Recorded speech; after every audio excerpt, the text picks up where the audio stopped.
Today we'll be looking at the Necron Doom Scythe, which is a Forgeworld model and the basic Necron fighter. So this kit can make either the Doom Scythe or the Night Scythe, depending on whether you add the bottom piece. So I'm going to open this up and show you the content. You get two fighters, which consists of essentially 4 resin sprues. So you've got the gun sprue, the bottom sprue with 2 other attachments that need gluing on, the body sprue and the wing sprue. So the moulding on these, and I will zoom in, the moulding on these is quite good. I've not seen any mould slip, and you've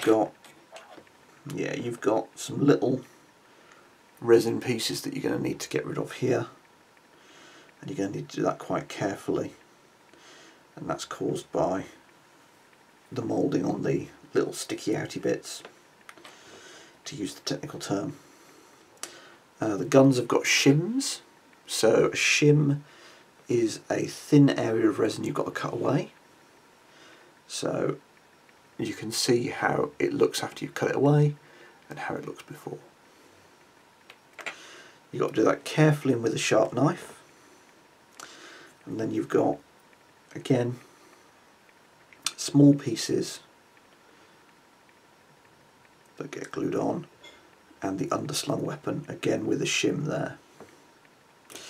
You also get the assembly instructions. So for the Night Scythe, you leave piece 8 off. For the Night Scythe you leave piece 8 off. And you've got the Doom Scythe card here, which again has a picture of the model. You cut this out, slip it in a card protector, and then you've got that as a reference card. So those are all the pieces. It's a Forgeworld resin kit, so it's going to go in some warm soapy water for a bit, and then when that is all scrubbed to get rid of the mold release agent and then dried, I'm going to assemble it. The models are cleaned up with a bit of soapy water and a bit of scrubbing with an old toothbrush. So I've got a little bit enthusiastic and I've stuck this bit on the body before I started doing the video. However, it goes in very easily, and you can see exactly where it fits in. Very often this will break off the resin sprue that it's on, and you'll find it rattling around in the blister. You just got to make sure it's all tidy and then pop it in. So to assemble this, I've got the knife, bit of liquid green stuff, bit of super glue. I built this one earlier, and this is what it looks like built. You've got the underslung guns. I've glued this on. I think it is technically possible to magnetise it, but it would be such an enormous fiddle. So what I'm going to do is when I paint this, I'm going to have some sort of identifier so you can number these, so that if any of them don't have the additional underslung weapon, then you can note it down and tell your opponent and track it through the game. So these wings, there is a right way to put them on. So if I put this one on this side, then it doesn't quite line up the way it does if I put it on this side. So you want to check that these line up here. You'll get a little bit of a lump here where the lug connects. Make sure you got rid of that.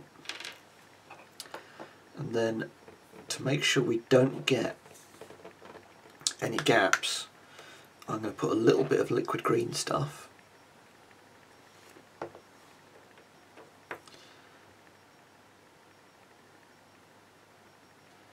here.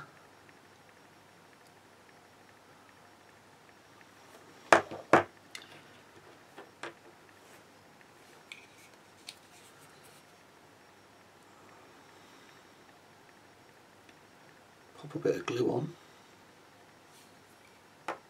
here, and then press these two together like so. And then I've got this cotton bud. I dip it in the paint water, squeeze the excess off, and I run it along here. And this is to tidy up any green stuff that comes poking out, to make sure it's a smooth join. And that is how simple that is. So now I'm going to do the other side.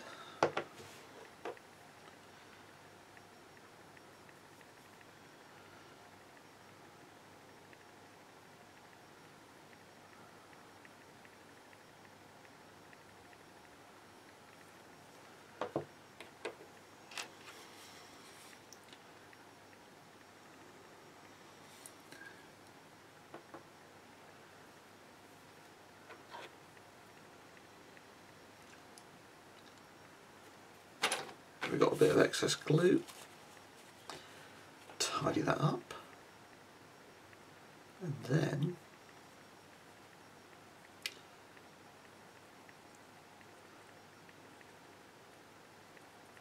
cotton bud comes in to deal with that mess.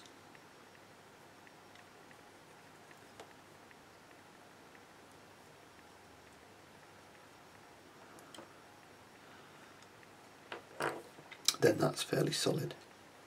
We then have the bits left over, so you've got a very small tail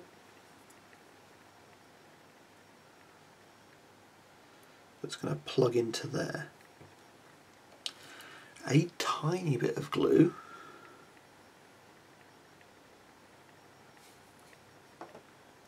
and again use a tissue to wick away the excess.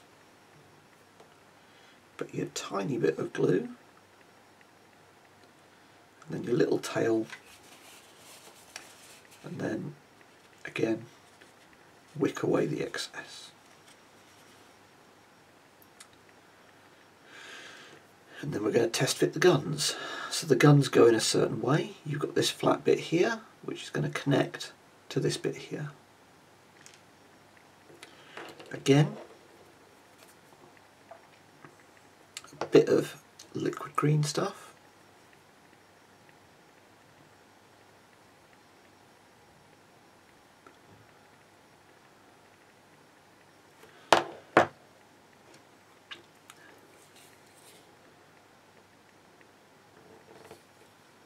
drop of glue, let it run down, and then we're going to further move it around as we push that in.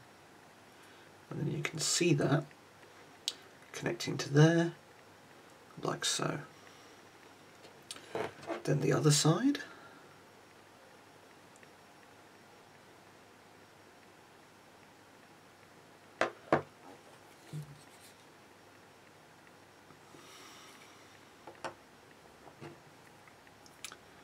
And again, in it goes. Test fit all of these pieces before you put them in.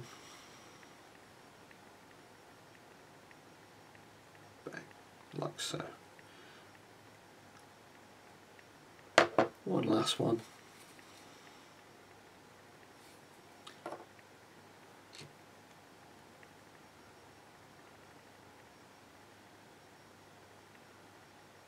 Like so.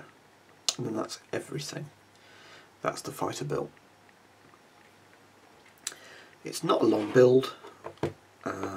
Probably the things that take the longest are removing the shims. Just to make it clear what a shim is. A shim is these bits of very thin resin that you've got to cut out with a knife, and you've got to make it a sharp knife with a reasonable point, or it'll take you forever. But these are the Night Shroud, no, not the Night Shroud, these are the Death Scythe fighters that you can also have as Night Scythes. For Night Scythes you miss this piece off, but I would, because it's a 3-point upgrade for a significant increase in firepower, I would, if you have the points, always use it. but that is these. So leave them for the green stuff to set for a little bit, then they're ready to get sprayed and get painted. It's quite a quick build. The kit is quite nice. £15 a fighter. Ooh, especially when you compare it to even Dakar Jets and Lightnings and things like that, which are 6 fighters for 26 quid. It is pricey, but in points terms, these are incredibly expensive, like twice the cost of some fighters.